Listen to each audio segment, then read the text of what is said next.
Hello बच्चों, आज हम करेंगे क्लास 7 का चैप्टर नंबर 5 जिसका नाम है आपका लाइन्स एंड एंगल्स। ठीक है, तो सबसे पहले हम लाइन के बारे में जानते हैं। लाइन होती क्या है? ठीक है, तो लाइन आपकी क्या होती है? एक ऐसी सीधी रेखा होती है जो कि आपकी दोनों तरफ ट्रेवल कर सकती है, इस तरफ भी और इस तरफ भी। ये हॉरिजेंटल भी हो सकती है, वर्टिकल भी हो सकती है। आपकी हॉरिजेंटल का मतलब होता है लेटी हुई रेखा, और वर्टिकली लाइन होती है जो खड़ी रेखा होती है। ये आपकी सैलेंट भी हो सकती है, तिरछी भी हो सकती है।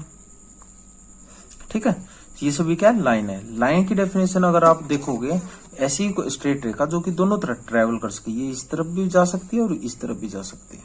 ठीक है, नेक्स्ट आपका लाइन सेगमेंट से पहले हम पॉइंट कर देते, पता कर लेते हैं पॉइंट होता क्या है। पॉइंट क्या होता है? मान लो मैंने यहाँ पे पॉइंट लगा दिया और मैंने आपको कहा कि जहां पे भी पॉइंट लिखा हुआ है उस पे ए लिख दो, तो आप देखोगे यहाँ पे पॉइंट लिखा हुआ है तो आप यहाँ पे क्या लिख दोगे? ए लिख दोगे। इसका मतलब ये हमें क्या बताता है? एक लोकेशन बताता है। ठीक है, तो पॉइंट्स क्या है? विच डिटरमाइंस ए लोकेशन। जो लोकेशन बताता है उसको हम क्या बोलते हैं? पॉइंट्स बोलते हैं। अब आती है लाइन सेगमेंट। लाइन है और सेगमेंट है। लाइन सेगमेंट का मतलब ये होता है ऐसे दो पॉइंटों का शॉर्टेस्ट डिस्टेंस। अगर मैं ये बोलूं ए और बी का शॉर्टेस्ट डिस्टेंस ये होगा। ठीक है, ये नहीं बोलूंगा कि ऐसे घूम के ऐसे आएगा, ये क्या हो जाएगी? कर्व हो जाएगी। लेकिन लाइन क्या होगी? लाइन सेगमेंट क्या होंगी? इन दोनों पॉइंटों का कम से कम डिस्टेंस जहां पे भी होता होगा वो जो रेखा होगी ए बी क्या कहलाएगी? आपकी लाइन सेगमेंट कहलाएगी। ठीक है, नेक्स्ट है आपका कंप्लीमेंट्री एंगल्स। कंप्लीमेंट्री एंगल्स क्या होते हैं? ऐसे दो एंगल्स जिनका जोड़ क्या हो? 90 डिग्री हो। मान लो ये भी 45 डिग्री है, ये भी 45 डिग्री है, इन दोनों का जोड़ क्या है? 90 डिग्री है। ऐसे कोई भी दो एंगल्स जिनका जोड़ क्या होता होगा? 90 डिग्री होता होगा, तो वो क्या होंगे? कंप्लीमेंट्री एंगल्स होगा। अगर मैं ये बोलूं एक एंगल 60 डिग्री का है तो दूसरा एंगल कंप्लीमेंट्री एंगल कितने का हो जाएगा? 30 का, क्योंकि हमें ये पता है दोनों का जोड़ कितना होना चाहिए? 90 होना चाहिए। तो 90 में से 60 का 30, तो ये क्या कहलाता है? आपका कंप्लीमेंट्री एंगल्स कहलाता है। ठीक है, अब आती है सप्लीमेंट्री एंगल। सप्लीमेंट्री एंगल्स कौन सा होता है? कोई भी दो एंगल जिसका जोड़ कितना होता होगा? 180 डिग्री होता होगा। ठीक है, 180 डिग्री। अगर मैं ये बोलूं कि एक एंगल आपका 120 है, मान लो 60 है, तो दूसरा एंगल आपका क्या कहलाएगा? 120 डिग्री कहलाएगा। अगर इन दोनों का जोड़ 180 है तो आप ये बोल सकते हो ये सप्लीमेंट्री एंगल्स हैं। अगर ये होता है कि दोनों एंगलों का जोड़ 90 डिग्री है तो आप ये बोल सकते हैं क्या है? कंप्लीमेंट्री एंगल्स होते हैं। ठीक है, नेक्स्ट है आपका एडजेसेंट एंगल्स। एडजेसेंट एंगल्स क्या होता है? एडजेसेंट एंगल्स क्या होता है आपका? एडजेसेंट का मतलब होता है साइड में। आप ये बोल सकते हो, मान लो आपके ये है, तो अब मैं ये बोलूं ये एंगल 1 है, ये एंगल 2 है, और ये पीछे वाला एंगल क्या है? 3 है। ठीक है, तो एडजेसेंट 1 का एंगल कौन कौन सा है? इसके साथ में क्या है? 2 भी है, और इसके आगे साथ में 3 भी है। तो आप ये बोलोगे 1 का एडजेसेंट 2 है एंड 3 है। लेकिन अगर ये मान लो ऐसा होता है, एक और होता है यहाँ पे 4 होता, तब 1 का एडजेसेंट क्या होगा? 2 और 4, ना कि 3। ठीक है, 3 नहीं होगा। इसके साथ में इस तरफ भी और इस तरफ भी। आई होप सबको समझ में आ गया होगा। 2 का एडजेसेंट 3 और 1, 4 का एडजेसेंट 3 और 1। ठीक है, 2 नहीं होगा। इसको हम क्या बोलते हैं? एडजेसेंट एंगल्स बोलते हैं।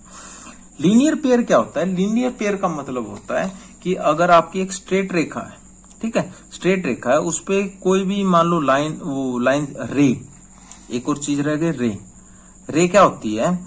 एक पॉइंट से एक तरफ जाने वाली रेखा, उसको हम क्या बोलते हैं? रे। अगर ये मान लो यहाँ पे पॉइंट है और इससे एक तरफ जा रही रेखा, तो ये मान लो रे है।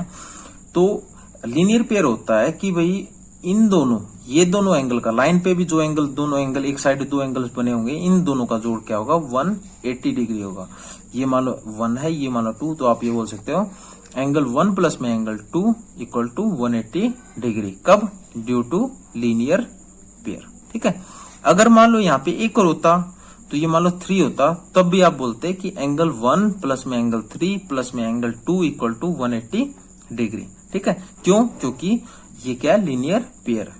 ठीक है, अब एंगल्स की बात आई गई तो आपको मैं बताऊं आपका एंगल कौन से होता है? एक्यूट एंगल होता है आपका। एक एक्यूट एंगल वो होता है जिसका जो कि क्या होना चाहिए? 90 डिग्री से क्या होना चाहिए? लेस देन होना चाहिए।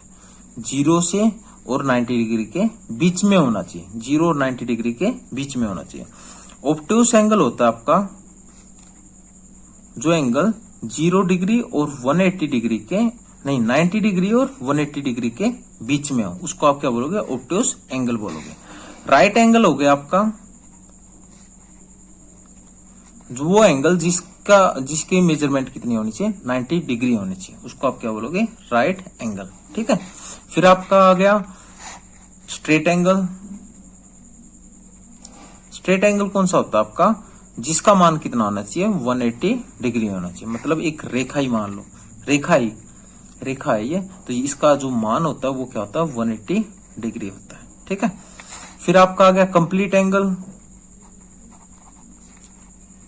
कंप्लीट एंगल वो होता है जिसका मान कितना होना चाहिए, 360 डिग्री, जो कि अगर मैं ये पॉइंट बोलूं इसके तरफ जो भी पूरा एंगल कितना है, 360 डिग्री है, इसको आप क्या बोलोगे, कंप्लीट एंगल है। ठीक है। फिर आता है नेक्स्ट आपका वर्टिकली अपोजिट एंगल्स आता है। वर्टिकली अपोजिट एंगल्स क्या होता है, कभी भी अगर मान लो दो रेखा आपस में काट रही है, कोई भी लाइन मान लो या लाइन सेगमेंट मान लो, लाइन सेगमेंट या लाइन आपस में क्रॉस कर रही है, तो ये हमेशा वर्टिकली अपोजिट एंगल्स बनाती हैं। वर्टिकली अपोजिट एंगल्स का मतलब है ये वाला एंगल इस एंगल के बराबर होगा और ये वाला एंगल किसके बराबर होगा, इसके बराबर होगा। ठीक है। अगर मान लो आपका ऐसा थोड़ा ये तिरछा होता, यहां पे देखते हैं ऐसे करके होता, एक ऐसे जाके और आपका ऐसे चला जाता। ठीक है। अब इसमें क्या है, वर्टिकली ऑपोजिट एंगल्स नहीं होगा क्योंकि ये सीधी रेखा नहीं है। ठीक है।